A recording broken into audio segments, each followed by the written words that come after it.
আমার প্রথম ইংল্যান্ড থেকে অফিস ট্রিপ যাওয়া। 4:40 বাজে, মোটামুটি পুরো ফাঁকা রাস্তা দেখতে পাচ্ছ, পুরো সব ফাঁকা। এখান থেকে জিউরিক যাব, জিউরিক থেকে এথেন্স, এথেন্স থেকে হেরাক্লিয়ন। ওই সমুদ্র পার করে ইউরোপের ল্যান্ডে ঢুকলো। এইটা ল্যান্ড এরিয়া, এটা সমুদ্র।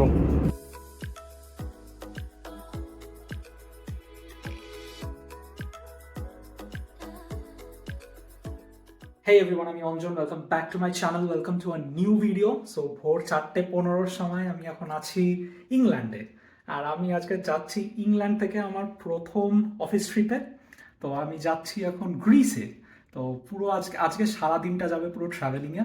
এখন ভোর 4টায় বেরোচ্ছি, আর আমি গ্রিসে হোটেলে পৌঁছাবো হচ্ছে গিয়ে সন্ধ্যে 8টা নাগাদ। তো যাচ্ছি গ্রিসের ক্রিট, হেরাক্লিয়ন বলে একটা শহর আছে, সেই ক্রিট একটা খুব সুন্দর আইল্যান্ড গ্রিসের, তো সেখানেই যাচ্ছি। তো চলো আজকে ট্রিপটা শুরু করা যাক। এখান থেকে ট্রেন ধরবো, তারপর 3টে প্লেনের কানেকশন আছে, 3টে প্লেনের কানেকশন করে তারপর পুরো দিনের শেষে পৌঁছাবো হচ্ছে গ্রিস। তো চলো, এটা ইম্পর্টেন্ট হচ্ছে যে আমার প্রথম ইংল্যান্ড থেকে অফিস ট্রিপ যাওয়া। তো চলো আজকে বেরোনো যাক, আর আজকে ট্রিপটা শুরু করা যাক। আর গ্রিসে অনেক সুন্দর সুন্দর জায়গা আছে যেগুলো তোমাদের দেখাবো। এখন 4:40 বাজে, মোটামুটি পুরো ফাঁকা রাস্তা দেখতে পাচ্ছ, পুরো সব ফাঁকা। তো জাস্ট ট্রেন স্টেশনে পৌঁছে গেছি মোটামুটি, ওই সামনে ট্রেন স্টেশন। আমার বাড়ি থেকে প্রায় 15 মিনিট মতন লাগে হেঁটে আসতে। আর পাহাড়ি রাস্তা তো এরকম উঁচু নিচু করতে করতে হাঁপিয়ে গেছি। তো 5টার সময় ট্রেন, 20 মিনিট মতন আছে। যাই স্টেশনে ঢুকে খুঁজতে হবে কোন প্ল্যাটফর্মে দিয়েছে। এই হচ্ছে শেফিল্ড স্টেশন, পুরো ফাঁকা ওই স্টেশন। ওই স্টকপোর্ট প্ল্যাটফর্ম 6, ওই ট্রেনটাতেই যাব। এই দাঁড়িয়ে আছে প্ল্যাটফর্ম 6-এ আমাদের ট্রেন স্টকপোর্ট যাওয়ার। আমি যাবো এখান থেকে স্টকপোর্ট, শেফিল্ড থেকে স্টকপোর্ট থেকে ম্যানচেস্টার এয়ারপোর্ট। আরও একটা ট্রেন চেঞ্জ আছে এরপর। তো উঠে পড়েছি ট্রেনে, এই হচ্ছে ট্রান্সপেনাইন এক্সপ্রেস, স্টকপোর্ট যাওয়ার ট্রেন। সো ওই স্টকপোর্ট, ওই ট্রেনটা থেকে নামলাম আমি।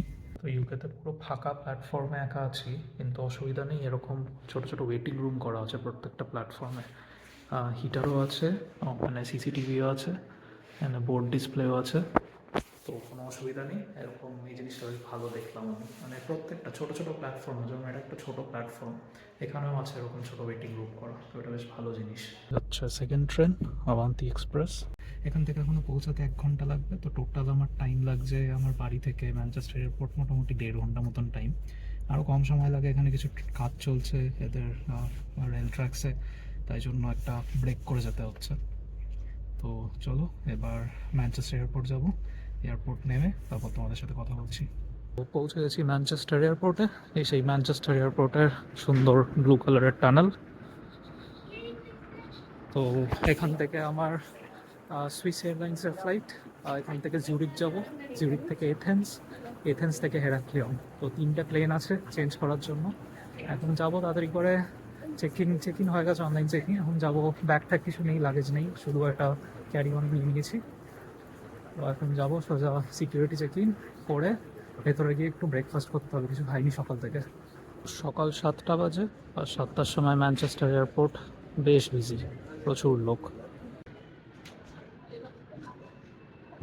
ম্যানচেস্টার এয়ারপোর্টে বসে আছি, সব সিকিউরিটি সব ফর্মালিটিস হয়ে গেছে।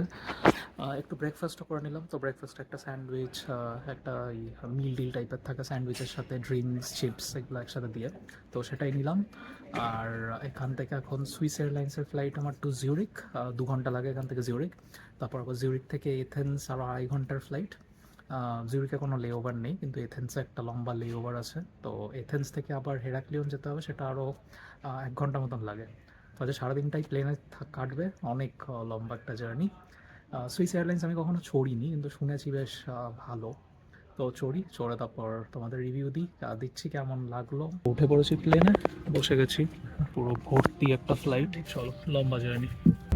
এটা হচ্ছে সুইস এয়ারলাইন্সের ম্যাগাজিন। একটা জিনিস দেখলাম, সেটা হচ্ছে শুরু হচ্ছে এই ঘড়ি দিয়ে, ইন ফ্লাইট শপিং, সেটা শুরু হচ্ছে এই ঘড়ি দিয়ে। এখানে ঘড়ি আছে, আর ঘড়ি ভর্তি, সব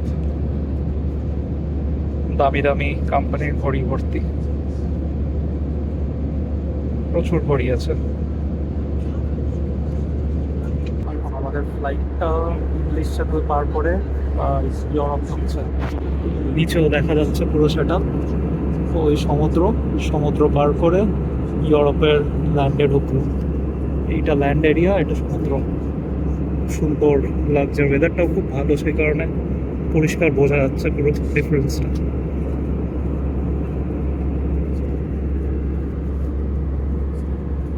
পৌঁছে গেছি জিউরিক, এখনই ল্যান্ড করবো। ওই দূরে সুইজারল্যান্ডের পাহাড় দেখা যাচ্ছে, আর এটা হচ্ছে জিউরিক শহর। প্লেন থেকে নামার সময় একটা চকলেট দিয়েছে, thank you for flying Swiss. পৌঁছে গেছি সুইজারল্যান্ডে, জিউরিক এয়ারপোর্ট এটা। সুইজারল্যান্ডে এখন বাইরে বৃষ্টি পড়ছে, মানে একটা ক্লাউডি ক্লাউডি ওয়েদার, হালকা হালকা রোদ উঠছে। ওই যে সুইজারল্যান্ডের পাহাড় টাহাড় সব ওইদিকে। আমার ফ্লাইটও দেবে এখন, তো এথেন্সের ফ্লাইট এখান থেকে এখনই হবে, মানে লেওভার ছিল না বেশিক্ষণ, 50 মিনিট টাইম, তো জাস্ট কানেক্টিং। জিউরিক থেকে আরও 2.5 ঘন্টার একটা ফ্লাইট সুইস এয়ারলাইন্সের টু এথেন্স। ওই এত বড় একটা প্লেনকে ঠেলে নিয়ে যাচ্ছে ছোট্ট একটা গাড়ি, ওই যে ছোট্ট গাড়ি ঠেলে নিয়ে যাচ্ছে প্লেনটাকে। ইউজুয়াল প্রসিডিওর এরকমই, কারণ কি প্লেনে ব্যাক গিয়ার থাকে না, তাই একটা ওরকম ছোট্ট গাড়ি একটা প্লেনকে ঠেলে নিয়ে যায়। তো উঠে পড়েছে পরের প্লেনে, এথেন্সের প্লেনে। এই প্লেনটা আবার ডিলেট হয়েছে আধা ঘন্টা, তো বললো তো টাইমে পৌঁছে দেবে, তো দেখা যাক। জুরিক থেকে এথেন্সের এই ফ্লাইটটা আমার দেখা সব থেকে সুন্দর ফ্লাইট রুট। সুইজারল্যান্ডের ওপর দিয়ে যাওয়ার সময় যেরকম সুন্দর সুইস আলপস আর লেকস দেখতে পেলাম, সেরকম গ্রিসের কাছাকাছি আসার সঙ্গে সঙ্গেই দেখতে পেলাম গ্রিসের সুন্দর কোস্ট লাইন্স আর আইল্যান্ড। সন্ধ্যে 5:30 এথেন্স টাইমে, মানে গ্রিসের টাইমে, গ্রিসের টাইম ইউকে টাইম থেকে আরও 2 ঘন্টা দূরে। জাস্ট নামলাম, আরও 1 ঘন্টা পরে আরও একটা ফ্লাইট আছে টু হেরাক্লিয়ন। আজকে দিনের last flight Athens to Heraklion, just take off করলো, নিচে এথেন্স। সো ফাইনালি পৌঁছালাম হোটেলে। একটা গোটা দিন শুধু ট্রাভেলিংয়েই চলে গেল। এয়ারপোর্ট থেকে এলাম, হেরাক্লিয়ন এয়ারপোর্ট থেকে হোটেলটা প্রায় 5 মিনিটের রাস্তা, একটা উবার করে এলাম, তো খুবই কাছেই। হেরাক্লিয়ন হচ্ছে ক্রিটের ক্যাপিটাল। ক্রিট হচ্ছে একটা আইল্যান্ড, গ্রিসের সব থেকে বড় আইল্যান্ড, আর খুবই সুন্দর ক্রিট। তো হেরাক্লিয়ন হচ্ছে ক্রিটের ক্যাপিটাল সিটি। আর হেরাক্লিয়নেও সামনেই সি বিচ আছে হোটেলের সামনে, একদম হোটেলটা সি ফেসিং হোটেল একটা। তো পুরো সেই সকাল ভোরবেলা 4টের সময় বেরিয়েছি আমি, 4টের সময় শেফিল্ড থেকে বেরিয়েছি, শেফিল্ডে আমার বাড়ি থেকে বেরিয়েছি। আর এখানে হেরাক্লিয়ন আমার হোটেলে এখন বাজছে হচ্ছে 8টা, মানে গ্রিসের টাইমে 8টা। তো 2 ঘন্টার ডিফারেন্স আছে ইংল্যান্ডের টাইম আর গ্রিসের টাইম। তো গ্রিসের টাইম হচ্ছে জিএমটি +2, তো দু ঘন্টা অ্যাড করতে হয় ইংল্যান্ডের টাইমের থেকে। তো এই হচ্ছে আমার হোটেল রুম। হোটেলের নাম হচ্ছে লাভরিস সিটি সুইটস। খুবই সুন্দর করে সাজানো, মানে বেডের পেছনে লাইট দিয়ে খুব সুন্দর কাজ করা আছে। আর এই বেড সাইড টেবিলগুলো বেশ সুন্দর, একটা এরকম বড় প্লেট আর তার নিচে স্ট্যান্ড দেওয়া, বেশ ইউনিক। এই দিকটায় হচ্ছে সমুদ্র, সি ফেসিং হোটেল, তো দিনের বেলায় সুন্দর দেখা যাবে। ওই একদম ওইখানটায় সমুদ্র।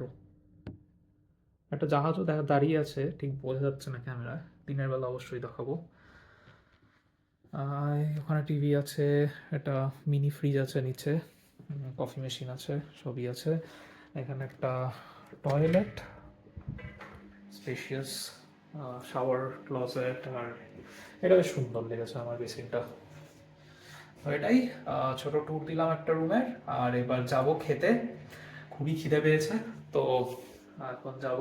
সেরকম তো খেয়েছি আমি বলতে চাই ম্যানচেস্টারে, সকালবেলা ম্যানচেস্টার এয়ারপোর্টে ব্রেকফাস্ট করেছি, তারপর আর সেরকম কিছু খাওয়া হয়নি। প্লেনে যা টুকটাক একটু স্ন্যাক্স দিয়েছে ওইটুকুই, আর টাইম পাইনি বেসিক্যালি খাবার খাওয়ার। তো এখন যাব, খিদে পেয়েছে খুব। গিয়ে তারপর দেখাচ্ছি কি খাচ্ছি। আমিও জানি না, আমার কলিগ বললো ঠিক করে রেখেছে কিছু একটা রেস্টুরেন্ট এখানে, তো সেখানেই যাবো, গিয়ে খাবো, তারপর দেখাচ্ছি কি খাচ্ছি। গ্রিসের খাবার দাবার ইউরোপের তুলনায় খুবই অ্যাফোর্ডেবল আর কোয়ান্টিটিতেও অনেক বেশি থাকে। আমরা এই কমপ্লিট মিট প্ল্যাটারটা নিয়েছিলাম, যেটা গ্রিসের খুবই ট্রেডিশনাল একটা খাবার। এই ভিডিওটা এই অবধি রাখছি, এখন টায়ার্ড হয়ে গেছি, এখন ঘুমাবার ভালো লাগছে না, কালকে রাত্রেও সেরকম ঘুম হয়নি। তো ভিডিওটা কেমন লাগলো কমেন্ট করে জানিও। শেফিল্ড থেকে ক্রিটের এই ট্যুরটা কেমন লাগলো।